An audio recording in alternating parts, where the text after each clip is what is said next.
Hello, welcome to FightCore USA. The heavyweight division was always the holy grail of combat sport. Legends like Mike Tyson, Rocky Marciano, and George Foreman ruled the roost with their knockout power. But if you were a top fighter in a lower weight class, it was considered almost impossible to go up 2 or 3 divisions and claim a championship. But along came a guy named Ryan Bader. He won the light heavyweight title back in 2022 and decided that he wanted to fight the best of the best in a higher weight class.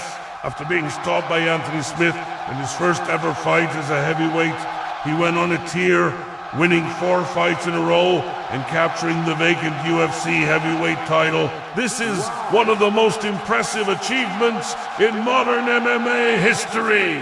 But what makes this feat so impressive, and why is fighting up a weight class considered to be such a difficult thing to do? Well, let's find out. In today's video, we're gonna look at a few fighters who fought up a weight class. But first, if you could do us a massive favor, please hit that like button. It really helps our channel and it does not cost you anything. Thanks for doing that. Now let's get into today's video. Point no uno. The champion decides to seek a new challenge. There have been several fighters throughout history who won a title in one division and then moved up a weight class to try and win another bout. The most famous example of this has got to be when Floyd Mayweather Jr. moved up from welterweight to super welterweight in 2006. This was a move that shocked the boxing world because Mayweather was already at the top of the welterweight division. He had defended his WBC and IBF titles multiple times and was widely regarded as one of the best pound-for-pound fighters in the world. But instead of taking on the top contenders in his own division, Mayweather decided to move up a weight class and challenge for the title. In his first fight at super welterweight, Mayweather faced the undefeated Carlos. Despite being the underdog, Mayweather was able to use his superior speed and technique to outpoint Baldomir and win a unanimous decision. This victory made Mayweather the first boxer in history to hold world titles in 3 different weight classes. Moving on, we have many. He is one of only 8 boxers in history to win world titles in 8 different weight divisions. He accomplished this feat in 2008 when he defeated Miguel Cotto at welterweight. Other examples include Marco Antonio Barrera, Nassim Hamed, Oscar de la Hoya, Floyd Mayweather Jr., Nonito Donaire, Eric Morales, and Shane Mosley. All these guys are boxing legends, and they made the jump from one weight class to the next and managed to secure another world title. Now, while all these examples are impressive, none of them compare to what Ryan Bader has done. Bader is the first person in history to win a UFC title in 2 different weight classes. And he did it in an era where the competition was much more fierce than it was back then. For instance, Bader won the light heavyweight title in a division that included guys like Glover Teixeira, Thiago Santos, John Blachowicz, Dominic Reyes, and Corey Anderson. Winning a title in this day and age is an incredible accomplishment, but Bader was able to do it. And then he decided that he wasn't done. They wanted more, so he moved up to the heavyweight division. Point. No one does that, intentionally putting themselves at a size and strength disadvantage. When a fighter moves up a weight class, they are typically doing so because they feel that they have nothing left to prove in their current division. They've already established themselves as one of the best fighters in the world in their current weight class and want to test themselves against the best in a higher weight class. For example, when Floyd Mayweather moved up from welterweight to super welterweight, He was already 37 years old. He felt that he had accomplished everything he could in the welterweight division and wanted to try something new. Similarly, when Manny Pacquiao moved up from flyweight to featherweight, he was looking for a new challenge. He had already become the youngest boxer in history to win a world title at flyweight, and wanted to see if he could succeed in a higher weight class.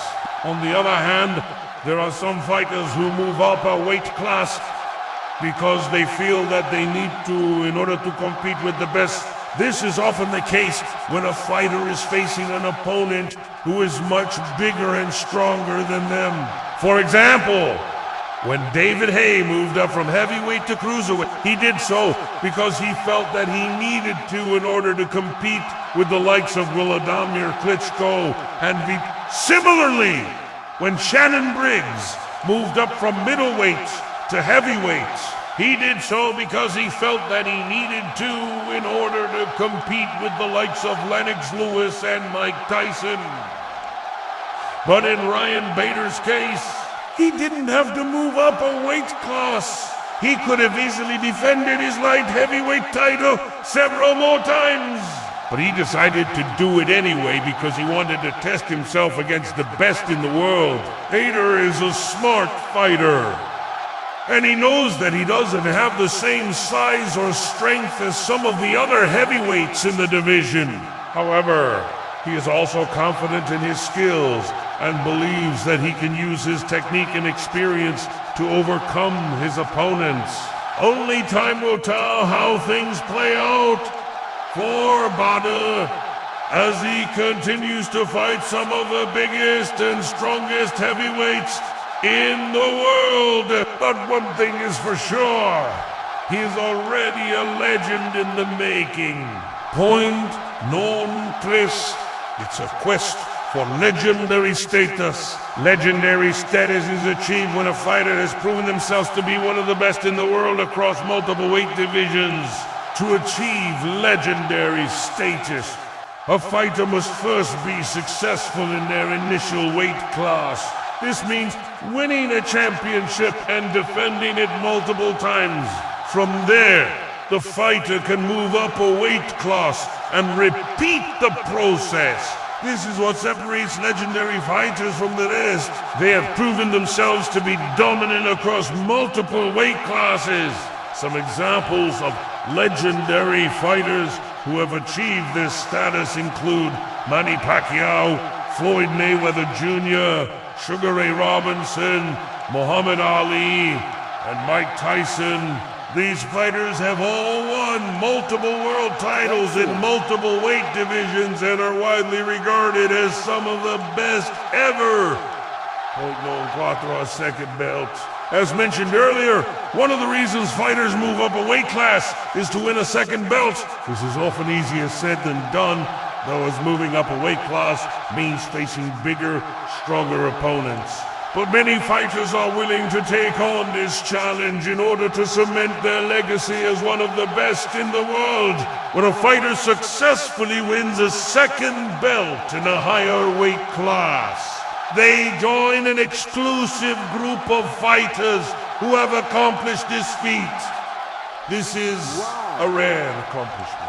It is often seen as the ultimate test of a fighter's skills and determination. If a fighter can win a belt in one weight class, they are already considered to be elite. But if they can win a second belt in a higher weight class, they truly become legends. Now, before we move on to the fifth and final point, please take a second to check out these videos we have listed on the screen.